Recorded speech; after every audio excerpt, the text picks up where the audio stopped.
Welcome back. Just in time for World's Ocean Day, a new survey brings a splash of insight into how different generations perceive and engage with the ocean, and the results might surprise you. That's right. Former NASA Aquanaut and Director of Scientific Research at DEEP, Dr. Dawn Carnegas, is here to share results that dive deep into the public perception of our oceans and explore how American families across generations think about the ocean. Thank you for joining us.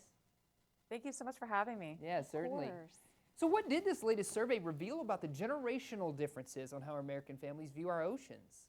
Yeah, so DEEP conducted a survey of 2,000 people, so 1,000 parents of children aged 6 to 16 and 1,000 children aged 6 to 16. And we found a lot of different interesting things, but I'll provide some of the highlights. So we found that less than half, or 45% of the people that we surveyed, realized that the ocean impacts their daily lives. And we know that the ocean impacts our daily lives in a lot of different ways, from providing oxygen that we breathe and seafood and other sources of energy and infrastructure. So it was interesting that it was only 45% of people really understood that that impact was there daily, even if they didn't live close to the ocean. But 84% said that they found the ocean fascinating. So that was really exciting to hear.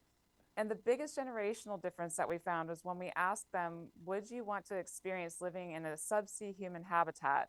73% of the younger generation said yes, versus only 33% of the older generation. So that was kind of interesting to have that difference in generation of like drive to live undersea and exploration.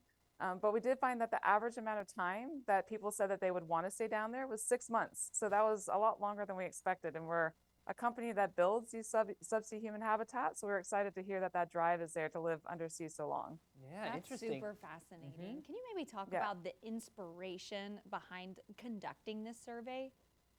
Absolutely. So we conducted the survey to mark World Oceans Day, but also to get a better understanding of what's the opinion out there about the ocean? What do people think about the ocean? And is there a generational difference? Yeah, certainly. Yeah. You know, I think we've got to dive into your story a little bit. Folks got to know who you are. So tell us a little bit about your personal journey becoming a NASA-trained aquanaut and being an inductee into the Women Divers Hall of Fame. So cool. Yeah, thank you. Yeah, so now I'm director of scientific research for DEEP, and that's the organization I was talking about that builds the subsea habitats. But I spent 30 years plus diving. I'm not going to give exact years to age myself, but I worked in underwater exploration that transitioned into me studying humans who did underwater exploration. So I studied humans in extreme environments. And then I was able to work with divers and people working at altitude and also astronauts.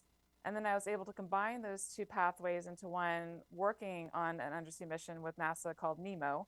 And so we lived undersea. It was a 16-day mission, and we conducted research and tested out protocol and software and hardware before it went up to space station. So that was a very cool opportunity to merge those two career paths. And then just because of that background in diving for over 30 years and also in research, I was inducted into the Women Divers Hall of Fame also in 2016. Wow, congratulations. That's amazing. That's awesome. so interesting. Can you maybe talk about your current work with DEEP and how it participates in the preservation of our oceans? Yeah, absolutely. So I'm director of scientific research for DEEP. So I help manage both the internal research and also the external research that takes place with DEEP, with our habitats and other assets that we're building.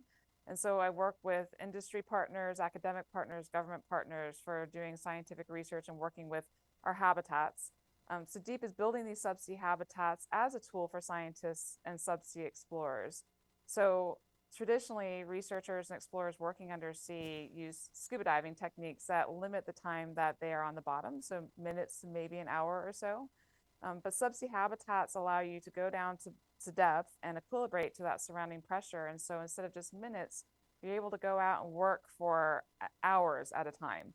So research that would typically take 1 to 2 years to complete can be conducted in 1 to 2 weeks.